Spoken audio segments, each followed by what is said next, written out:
Welcome back to Mindful Escape, the podcast that inspires you to live your best life. My name's Leighton Jewett and I'm your host, and today we have Emilie Janda on the show. Emilie is an energy healer and she came from a business consulting world, so quite the transition. And in this episode, you're going to hear about the huge leap that she took where she completely moved the country that she was living in with her son and started a business in a country where she didn't speak the language. And it was just a huge leap. She took risks and overcame her fears to live a life that she truly wanted to lead. And obviously that came with its ups and downs, which we'll talk about through the episode. But this is really exciting. So listen closely and we'll jump straight in. Emilie, thank you for coming on to Mindful Escape. Tell us a little bit about yourself. Thank you, Leighton. Thank you for inviting me. Well, a little bit about myself. I work full time now with quantum therapies, which is basically a mix of channeling, healing modalities, teachings, training people how to mainly take care of themselves, healing themselves, growing by their own means. That is what was actually also what drove me to change my life and my career, because that's what we are going to talk about, right? Inspiring changes. So I did start in Denmark. Back in Denmark, I was training managers in better communication with the team, motivational tools for better performance and so on. And I was just very interested in sneaking in the intuitive approach. So even though I was in the corporate world, you know how it is. It's very square, strict, serious, and alongside using the training tools, we did use personality tests and so on. I always made a point of you need to listen to yourself. You need to follow your heart. You need to listen to your intuition. Who are you? How do you need to grow? If you want to grow your people, if you want to grow your team, you need to grow yourself, and so on. Yeah. So that's my short introduction. Yeah. You want me to say something else? No, that's good. So thank you firstly. And what I'd like to jump into, so it was kind of a management consulting type work you were doing, and you were bringing in this kind of intuitive feeling that you had. Have you had that your whole life, or is that something that came later on, or where did this intuition come from? So I was since child, I was very intuitive. I'm very dreamy and always interested in everything mystical, magical, different from other worlds. So I had that with me, and I saw I had visions. I had premonitions. Of course, I didn't know what to do with them, and I wanted to be like everybody else, but I wasn't. I was very sensitive, so I was very, I cried. I just remember I was crying the almost the entire of my childhood, because I couldn't understand why people are so mean. Why they treat each other the way they do. So I had that, and I saw that as a burden, of course, and I tried to fit in, as everybody like me. We just tried to live like more normal life. And intuition was when I started studying. I studied business intelligence and information science, knowledge management, and so on. Then later on, I went into into leadership development and management consultancy, and already with the information science, when I studied semantics, I could see, okay, there is something much more to it. And I read studies of decision makers who were using intuition. There was very, very few studies at that time. And I thought, this is what I want to bring in, because that, of course, that interests me. As somebody like me, they listen to their intuition. So I wrote a paper with a colleague of mine, at that time also, intuition in decision making in organizations. Mm-hmm. And we presented it at one conference, was Nordic something conference for 500 people, I think, only. And it was, that was it. Not much happened after that, afterwards. I just used it in my work. And I could see that people, even the directors, even the decision makers, they responded very positively to my coaching. Said, oh yeah, of course I use intuition, but I don't talk about it. Of course, that was kind of a little secret. Lots changed since then. Lots. I'm so happy to see, people are much more open about different way of perceiving and deciding and so on. Yeah. So I did use it at work, but in more subtle way. And the big change for me happened when I was challenging people on, you need to follow your heart. You need to do change. If you're not happy, just take the risk. Just do what you want to do, what your intuition tells you. Follow your heart. And I realized that I wasn't really doing that myself. And then I had a little intermezzo in Italy, in Rome, for 2 years. When I came back to Denmark, to Copenhagen, I knew I can't continue living like that. Yeah. So that was the first step to huge changes in my life. Yeah, I can imagine it's quite difficult being in that corporate world and trying to not necessarily push, but encourage people to follow their heart and their gut. You said a lot of people were open to the idea and they said that they did listen to their heart and their gut and followed their instincts. But did you come up against any conflict as well? Never with my clients. On one-to-one, never. In groups, when I was training groups, there was always one skeptic in the group, as there always is, and who challenged me. I couldn't help it. I couldn't help not talking about intuition and following the heart and listening to the body, and how do you know what is intuition and what is not, and what is fear, and so on. And there were always some skeptics, so I did have hard times sometimes, because I couldn't really, when you have really hardcore skeptic, you can't really I wasn't prepared come with some hardcore facts on, no, but intuition is real. You can't say that. Yeah. So when you went on this trip and you came back to Copenhagen, and you said there was a moment that you realized you weren't really following your heart, did something happen, or what was it that made you have that realization? So I came back, when you're in Rome, you live in Rome, and the culture is so different from the Danish Nordic culture, because in Rome it's really like dolce vita, which is the prevalent mood, and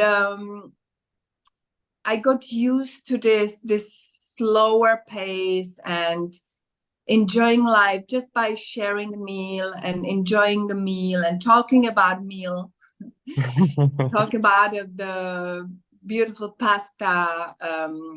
It got really, I could feel it was so good to for my soul, for my system, slowing down.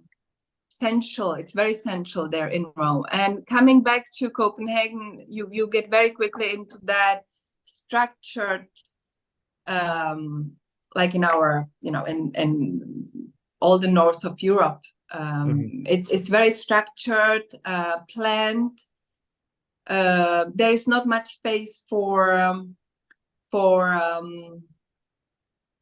just doing whatever you want to do in the moment, because you do need appointments you have to make, even with friends, to go out. You need to book certain events in the calendar in advance.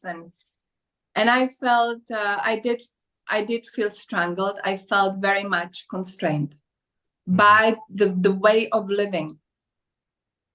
And of course, the weather as well. The weather it's much more depressing. I got used to the sun, but I think it was mostly the way of living. I felt that I can't really unfold myself as much as I could in Rome. I felt freer. I felt more freedom, and it might be also, I think it's also because when you change a country, it yourself, I guess, you exit expectations, the bubble of expectations of how you should live, how you should dress, how you should behave. And then you move to another country, you have no idea about their unwritten rules. So you're just yourself. You're much more yourself than you are maybe in, the pre-programmed way. So I love that. I felt I was in a bubble of my own bubble of freedom. I wasn't following any rules, and that fits me so well. So I felt I need to go back. I need to change. But then I saw I had my children. My son was 11 at that time.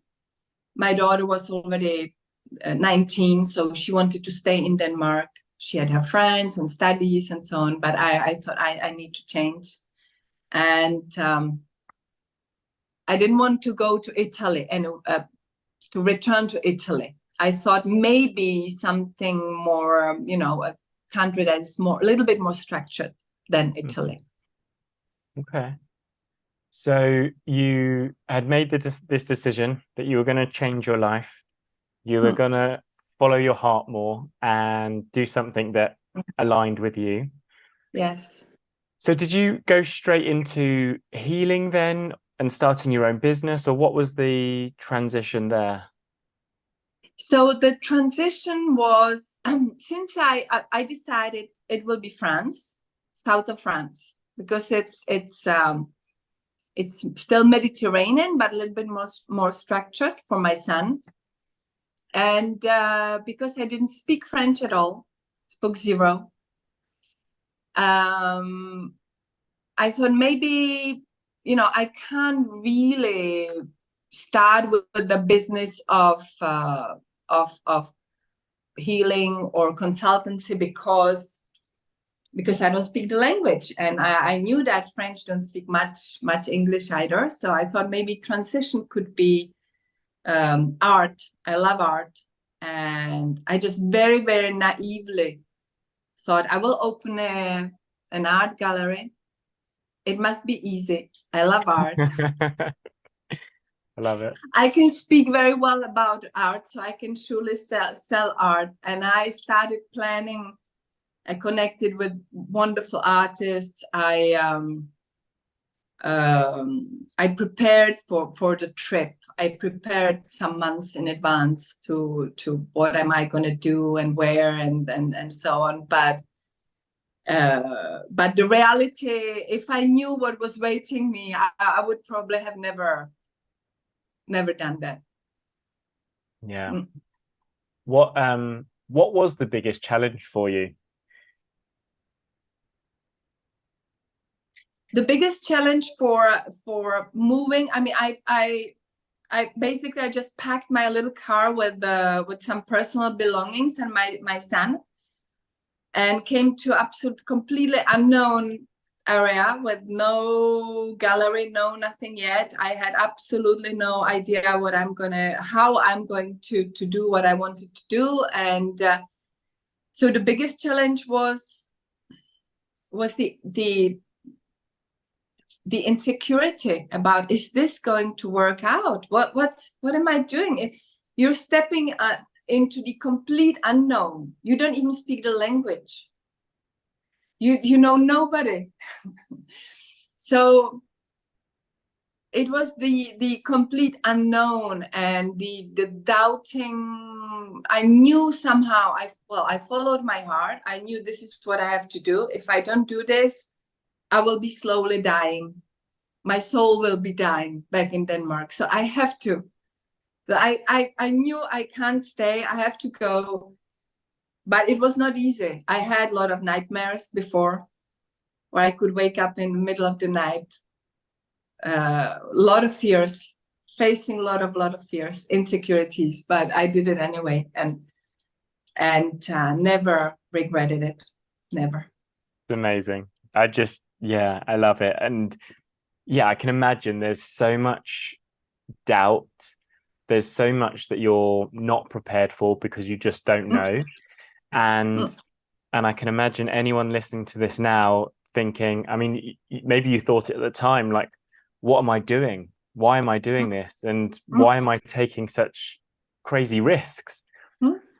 But you continued with it anyway. You followed your heart, you did it. And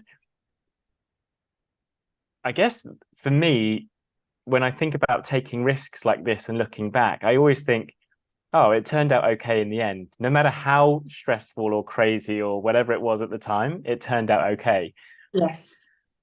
And I really like that you talked about the soul slowly dying, because very often we get caught in a lifestyle. And I know from experience as well, where you're doing the same thing day in, day out. You're uninspired by life. You don't really know why you're doing what you're doing. It's just making ends meet. And you know deep down there's something else out there. And you just went for it. I love it. Yes. And it's incredible. The reward is just, plentiful. How do you say it in proper English? It's incredible, because when you challenge yourself like this and you overcome your fears, and which are deepest fears, they are very, very deep, coming with all the self-doubt as well. Who am I, and am I capable, and all these.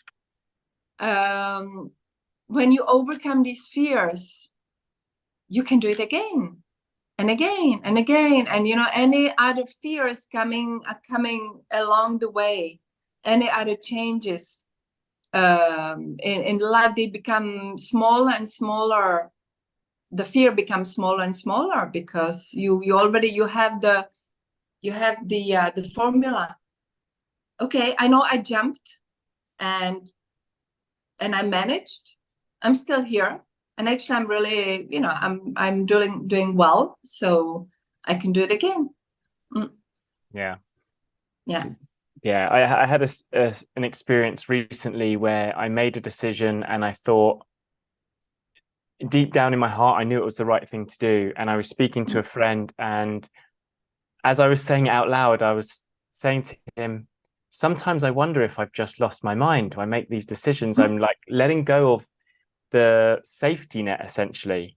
But I know deep down it's what I need to do. And as you said, once you've done it, it becomes so much easier to do the next challenge and overcome that next fear. And when you were going through that stage yourself, how did you find managing your belief system? Because I found that to be quite an obstacle, having lived life a certain way for so long, and then overcoming those limiting beliefs of, I can't do this. I've not done this before. I've never lived like this. So I think that I've been always naturally, adventurous. So I always like trying new things and challenging myself in smaller way. But I never liked being restricted by fear. I felt I love freedom. I think I'm a freedom seeker. I don't like to be restricted by anything or anyone. So I think that my beliefs, if I understand well your question, is it just reinforced the belief that yes, we do need freedom, to that is such a high value for me. And I think generally some people are not aware of it, but I think the freedom to think, to speak, to do what you decide, what you want to do, I think for me it's one of the highest values, completely, totally. The choice, living by my choice, even though maybe maybe I will not manage, maybe I will, because my journey wasn't just like it was afterwards. So I had some hard time, because I realized running an art gallery and doing healing afterwards, just whatever, however I wanted, it wasn't just easy, right?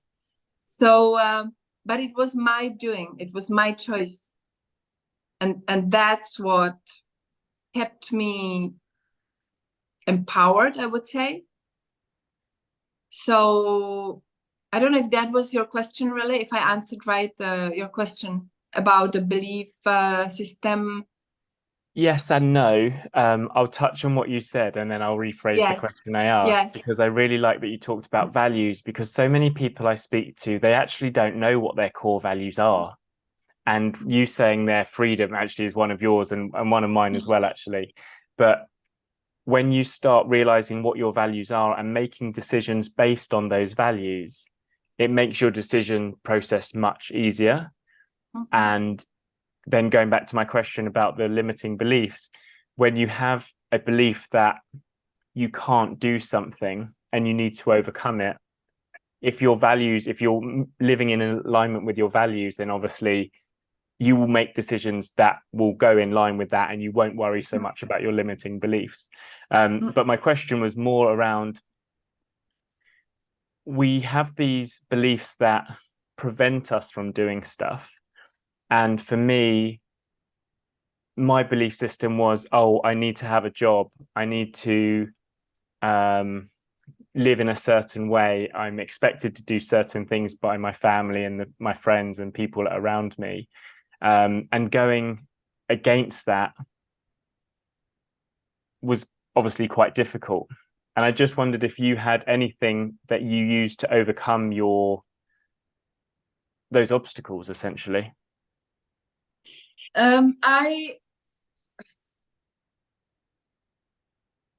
Yes, and that was because I had my friends in Denmark, everybody also said, well, you're crazy. Why would you do this? And with your son, even there, I mean, what are you doing to him? You will put him to French school, and he doesn't speak French either, and all this. So I didn't have anyone supporting my decision. My son did. That was astonishingly, he wanted to move to France as well.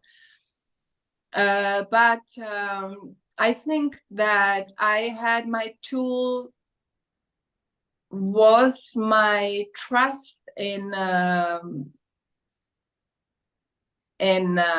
that's interesting. I'm saying actually basically in myself, even though I didn't trust myself at that time. I was very insecure whether I can make it or not, but somehow it was trust in my higher self. It was trust in my guides, the universe, in life. I guess there must have been a trust, not necessarily in my my capabilities, but it's gonna work out. So my intuition, I just knew it's gonna be okay. Yeah. But then my human self was, of course, coming with all these, yeah, but what if? So it was the ego was asking a lot of negative questions, but the core, my higher self, I had trust that it's going to be okay. Yeah, so good. What would you say? I'm sure there were lots of lessons that you learned along the way. Was there one or two main lessons that have stuck with you, that have had a real impact on your life?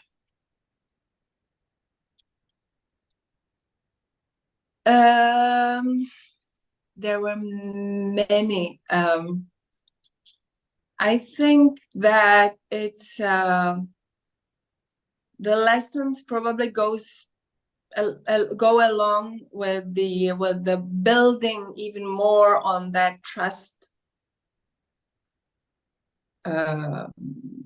towards myself and towards what I believe in and what I work with, because I do work with quantum healing. I do channel energies. I do channel our guides. I do readings in Akashic records. So, for me, it's if I'm not able to apply that myself, my teachings are not really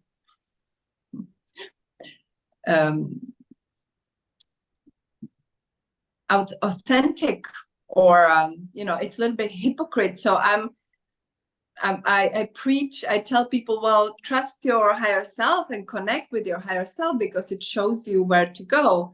And then if I don't do it myself, it's not okay for me. So I think for me, developing closer relationship with my higher self and with my cosmic self, with the energies I work with, the amazing beings I work with, which we call invisible, from other dimensions. That was the biggest lesson, because my challenges forced me to be more and more connected, because I couldn't really I couldn't really rely on the 3D world. I didn't know anybody in the beginning. I didn't know the system. I was just like swimming, in unknown waters. So I had the other guidance. I had my guidance, and so that relationship got deeper and deeper and deeper. And I guess that was the biggest lesson of, you don't have to ever worry, ever. If you're aligned with your heart, if you're aligned with your essence, who you really are, and with your path, you follow your intuition, you follow where you are brought to be, you're guided to be, you don't have to worry, because everything will align. And that was the biggest lesson, practical lesson. I knew that it's how it works. I knew that with my mind. I knew that in my body, but this was really a confirmation, practical confirmation throughout my life. Such a powerful lesson, and a powerful message as well, to really align everything in your life.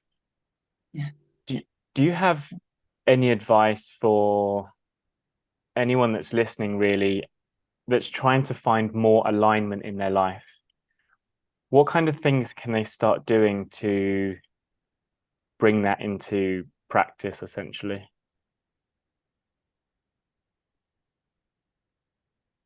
I have to say, I have two things which I found the most powerful tools I ever worked with, both on myself, of course, and with my clients. And one is activating light body, activating their light body. It's called Merkaba as well. Merkaba, or light body, because with the activation, you can do everything. You're completely autonomous. You can heal yourself at many levels: emotional, mental, physical. You can transport yourself throughout the dimensions. Merkaba is, for me, it's a must in our ascension, as we call it, ascension, whether it's, whatever we see in it. For me, it's really dimensional change. And so that one needs some guidance, which I do teach, by the way. And the other one, which is for me prerequisite to every other teachings or any other tools, is really the alignment with the heart, with our own heart, really meditating on the heart, on the center of the heart. I mean, if you can, in your meditation, you can also have a look on I have YouTube meditation, heart connection meditation. Aligning with the center of your heart, which is both energetic heart and physical heart. There is everything there. Throughout the heart, you speak, you connect with higher dimensions, with Mother Earth, with other people. It's there. Everything is there. Not right. And there, of course, then you can develop. You can do align your heart frequency with your brain frequency. With that, you can program your day. You can program your life. You can create. There's so much you can do, but the basic is really the heart connection and training that. It's not easy from the beginning, maybe sometimes when people are not used to meditating, but for me it happens quite quickly, especially when you create the physical you give a signal with putting your left hand to your chest, to your heart. You immediately send a signal, okay, we are focusing there. We are focusing on the heart. Yeah. Very powerful. Yeah, no, that's great. I'll, if you can send me your links to the YouTube, I'll put that in the show notes so anyone who wants to give it a try can do. I will. Before we finish up, I had one last question. Yes. If you were to give some advice to your younger self, I'd like to go back to the point where you were still working in that corporate world, and you were working with your intuition, but obviously you were still in a very fixed way of living. What kind of advice would you give to yourself at that stage?